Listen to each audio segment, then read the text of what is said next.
welcome to your fourth flip video. This one is going to be about the Incan Empire. Please go ahead and label this flip video 1.4, Who Were the Inca? So we have now shifted our focus away from Mesoamerica, meaning Middle America or Central America, into the civilizations of South America. And we're going to begin our study with first the complex civilization of the Inca.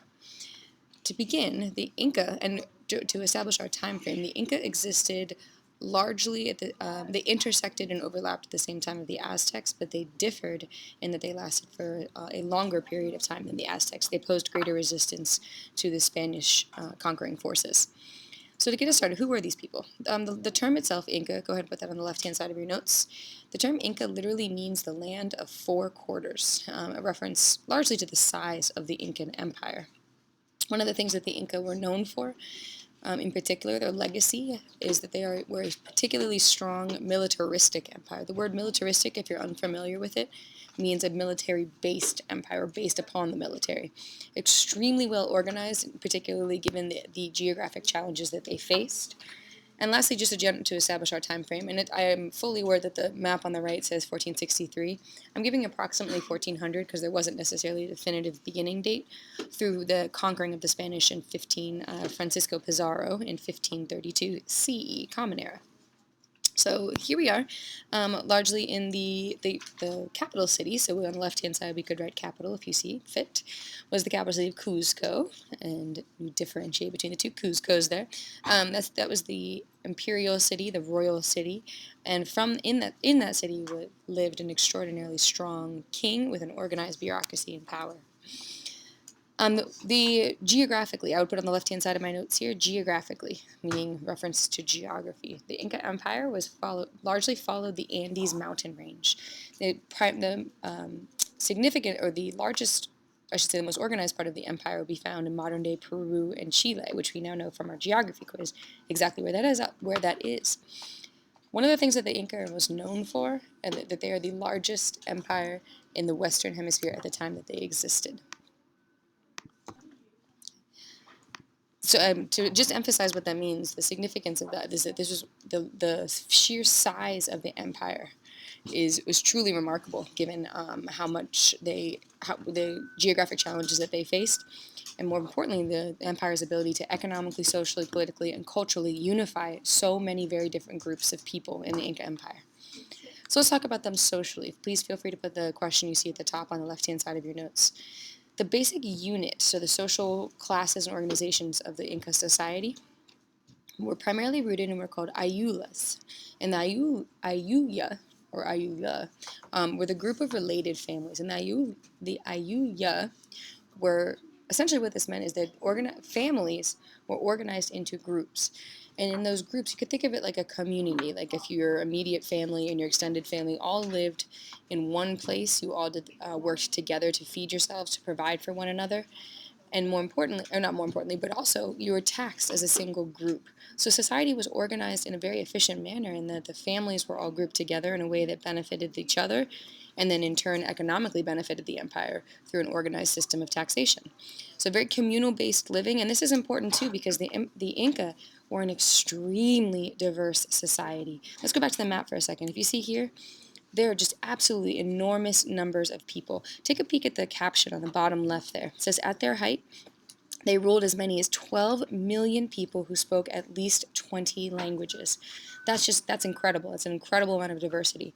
And so this concept of dividing people up into communal units of families was one way in which they helped to unify their society.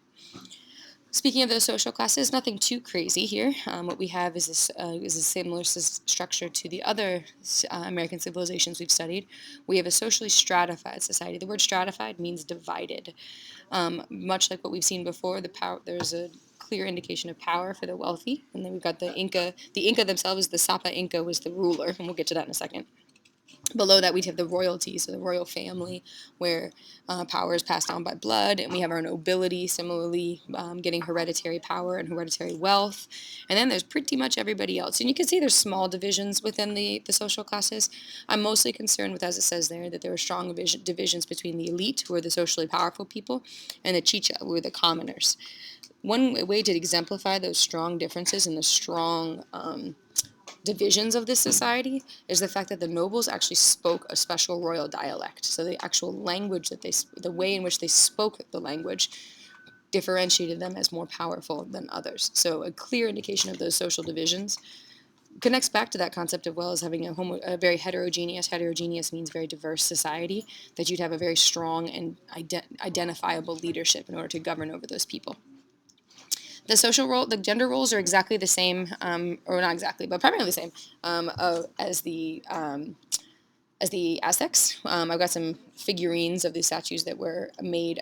The fact that these figurines, many of them are believed to be representative of women, so we see the presence of women as artisans or as the product of the artisans. The term I want to introduce to you that applies to the Maya, Aztec, and Inca is a concept of having gender complementary roles. And this is when, oops, geez, there's a typo right here. What this means is when the roles of the two genders complement one another. Complement meaning they what one has, the other does not, and you together build something stronger. In other words, they're not. There isn't necessarily a subordination of women. I mean, there isn't necessarily the idea that women are lesser than men. They're just different, right? And that would be the concept that we see present across the civilization of the Americas. That women were different. They had the domestic jobs, but men were women were largely working outside in the Mayan Aztec Empire. Here we see something just slightly different. That women and men had complementary agricultural jobs. They supported one another. Perhaps the men would be planting and the women would be gathering, for example. There's even some evidence, and I mentioned this with the figurines, that women actually held positions of power in the Inca Empire. So much like how we saw the Aztecs had the female gods, we see here with the Inca that they too had specific roles and, in some extent, reverence for women. Politically, shifting into that sphere, okay. Politically, we have one emperor. An emperor would, of course, be the ruler of an empire. We've reviewed this term already, that we've got one single supreme ruler ruling over many different places. That just like the Aztecs, just like the Maya, this emperor was believed to have divine authority, divine meaning holy, so we see the presence of religion here as well. This is pretty incredible that one emperor ruled over, as I mentioned, the quote before says 10 million. We can say 10 to 12 million. We don't have clear records on this piece, but at least 10 million subjects within a 2,500 square mile empire. That is pretty incredible and remarkable for a pre-modern society. Well, I shouldn't say pre-modern, classical society, an ancient society in this way, to have such enormous power. One of the ways that this single supreme ruler was able to create order is something that we're going to see across many of the civilizations that we study. In particular, when we move to China, that we have this concept of what's known as a bureaucracy. The bureaucracy, it definitely needs to be on the left-hand side, key term, is a way of organizing an organization, so an organizational structure, whereby responsibilities are divided and organized into a hierarchy, which is a system where people are ranked above one another. What that means, imagine in the school, actually, I've got an example here. This is, for example, this is the DCPS bureaucracy. This is from 2014, so it's a little out of date. We got Kaya Henderson at the top. We have below her several other people. But primarily we've got our superintendents of schools and then the assistant superintendents of schools and all the people who support them. In other words, we have many people who are kind of funneling up. They have a hierarchy where they're ranked in order of their power that all then ultimately answer to Kaya Henderson. The Inca have the very same thing. We've got the Inca, we have the divine emperor at the top, known as the Sapa Inca. Below that, we have the Inca governors in all of the different provinces, all the different regions, then local officials, and then we have inspectors. And inspectors were the people who would be coming often unknown, who could often be spies that would be within the very localized area. So this is a great way when we think back to the size of the Inca Empire, this is a very effective way to unify a group of people and to create an effective government structure by creating a bureaucracy in order to ensure that that entire place is unified. Another example of political unification was through a 14,000-mile road system that the Inca built. I mentioned this already, that the Inca were located in the Andes mountain range, and with the Andes mountain range, it's going to face tremendous geographic challenges. They built this road system. This is an actual picture of it in modern day. This road system, what it would then allow the political leaders to do would have a quick deployment of their military, and it solidified their imperial is a word to describe royal, communication. This meant that in a matter of days, 3 days, the Inca leader could send out his military to any part of his entire empire, or send a message within minutes. Speaking of that message, okay, This road system also served as a very early example of a postal system. What this emperor did is he would have, you can't see it on this particular picture, but there were actually runners whose job it was, the Sapa Inca would send out a message. That message would then be given to runners. Each one of those runners would run up to 20 miles on foot, wearing shoes like these. These are called the chaquis, or the messengers. This is actually a shoe from one of them. So they would be literally running with the message. And they even had like little what are they called, travel stops, pit stops, rest stops, that's the word I'm looking for, where there would be another person waiting to receive that message and then continue on the journey, so that within an incredibly short period of time, the Incan emperor would have sent a message across that entire empire. I mean, that's pretty incredible. So that's a clear organization of political unity and effective government structures to ensure that his people are unified. I mentioned this already. The Sapa Inca that term, as you see there, means the unique Inca. Inca was sort of like the term, or was the term to describe the people, but Sapa Inca was the supreme leader. The emperor, more specifically, their theocracy, who is believed that all the emperors would be believed to be descendants from the sun god called Inti. But one of the problems with this is within the Inca Empire, they did not have a clear line of succession. That means who would have power next. That refutes the complexity of this empire. That's a counter example here, because that led to very frequent internal conflict. The end of one rule often marked the beginning of conflict for another. You and I live in a place where there's a clear transition for power, and that is often a sign of complex civilizations because they avoid conflict. You can see here that the Inca did not have that and faced much internal conflict as a result. One of the most famous Inca rulers is a man named Pachacuti. He was really believed to be the true founder of the empire because he's the one who most effectively unified that massive area. One of the ways he did so, it was by amassing. The word amassing means to gather together. He had an absolutely incredible army, and that really marked the beginning of this militaristic empire.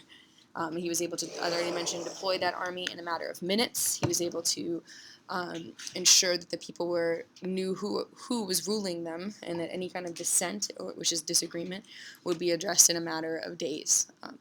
Something that's also really interesting, and that shows a way in which the society was able to progressively use their soldiers and a progressive change to the society. The soldiers were also trained as masons, and masons are people who work with stone. So that meant that as soon as the soldiers conquered a new place, they would actually create a new royal building in that conquered territory, so that there was a clear, visible indication of power. I mean, there was no question about what group of people was now ruling over that area. So again, we see a clear, effective political structure. One of the things that made the Inca effective is that they were true masters of diplomacy. Diplomacy means international relations. The conquered people when the Inca conquered people, they were told two things: you either accept our leadership and pay tribute to us, or you'll feel our wrath. And with that militarism, this is where we see that influence of militarism. The threat of Inca conquering basically was almost like a rumor that it was spreading across South America. So people often capitulated. Capitulated means to give in to the Inca upon arrival. So this concept of diplomacy was that we're not going to harm you so long as you accept our leadership. And they also were able to give the local leaders a lot of control. So what that meant is the Inca didn't necessarily come in and bulldoze everything that they found in these different places. Remember, they've got just a hugely diverse society that they were controlling. Rather, the leaders accepted Inca control. That if they accepted the Inca control, they allowed as a minimal but a certain degree of autonomy or independence and self-government. They let that leader stay in that position of power as opposed to sort of bulldozing. And so long as they continued to pay tribute and they had allegiance to the Sapa Inca. The political and economic unity of the empire was reinforced through mita, and mita is mandatory labor on public projects. So just like the soldiers were masons who were creating those different monuments, the mita was mandatory labor. So it meant that rather than paying just necessarily taxes in the form of goods, people would actually have to work to physically build and physically improve the empire around them. So these are public projects. We're talking dams, we're talking bridges, we're talking big buildings, right? Quite an interesting adaptation to how to construct an empire, sort of a very unique and interesting way to govern people, to both unify them and to economically reinforce your rule. So rather than necessarily just paying taxes, you're actually building and constructing and improving the empire around you. But by the way, that's not choice. That they were. This was not something that the Inca were able to do by choice. They were mandated to do so.